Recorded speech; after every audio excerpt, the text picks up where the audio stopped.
Jangan lupa like, subscribe, dan share ya. Bismillahirrahmanirrahim.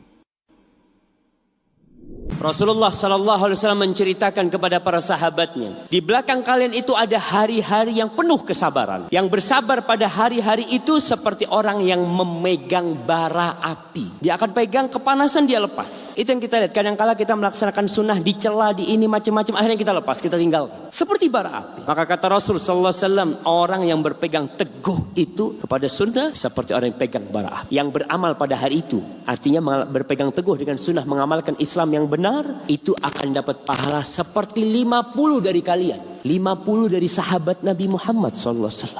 Antum bayangkan. Maka mereka mengatakan, ya Rasulullah, 50 dari mereka apa dari kita? Dari kalian, kata Rasulullah SAW. Berpegang teguh di masa Rasulullah SAW gampang, mudah, karena semuanya udah sunnah. Tapi berpegang teguh sekarang jamaah, antum bisa menjaga keimanan sehingga kita akan terjaga. Tapi di masa yang penuh fitnah akan mendapatkan pahala 50 dari sahabat Nabi Muhammad SAW.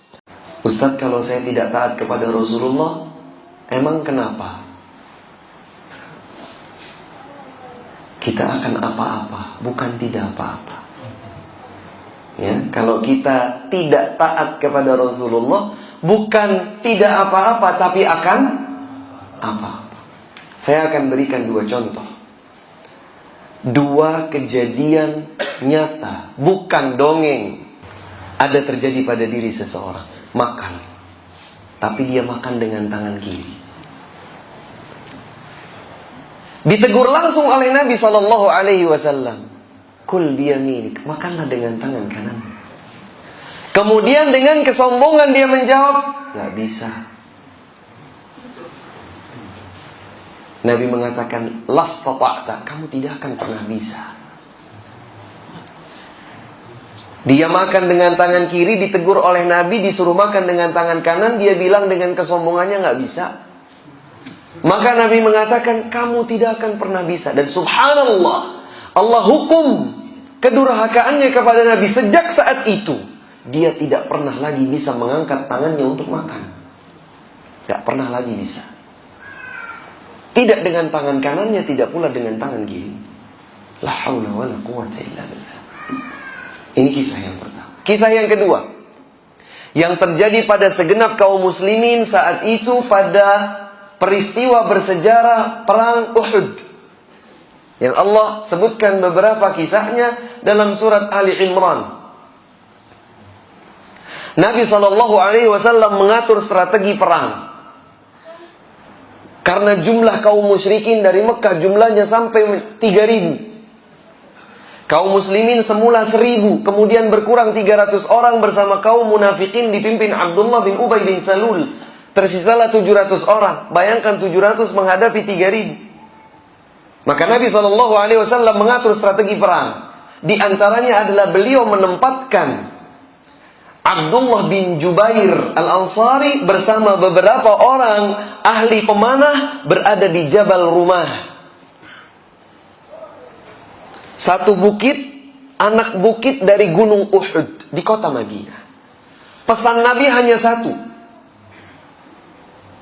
Apapun komando yang diberikan kepada kalian wahai pasukan pemanah, jangan turun dari bukit ini kecuali dengan perintah dariku. Perang pun berkecambuk. Kaum musyrikin terdesak kalah. Belum tuntas, ternyata para sahabat yang berada di bukit pemanah ini turun.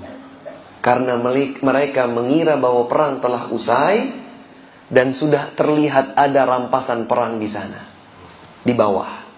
Diingatkan oleh pemimpin mereka Abdullah bin Jubair Al-Ansari, jangan turun.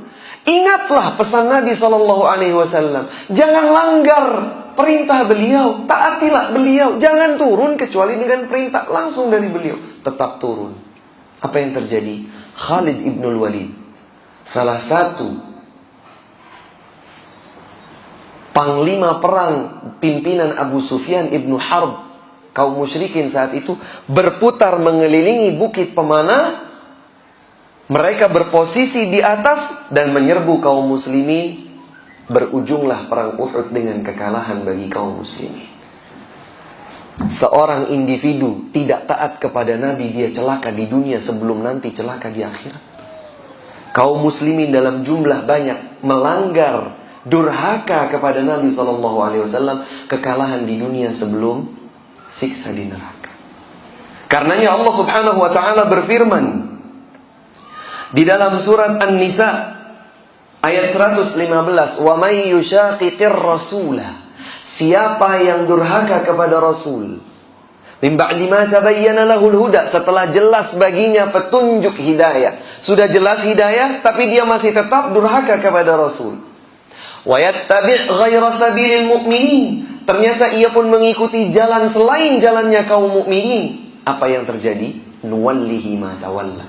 Allah menyatakan, kami akan berpaling sejauh dia berpaling. Wa nuslihi jahannam. Dan kami akan masukkan dia ke dalam neraka Jahannam. Wasa'at masira. Dan Jahannam adalah seburuk-buruk tempat. Mau surga, taat kepada Rasulullah. Tidak peduli kita masuk surga, silahkan abaikan apapun dari Rasulullah SAW.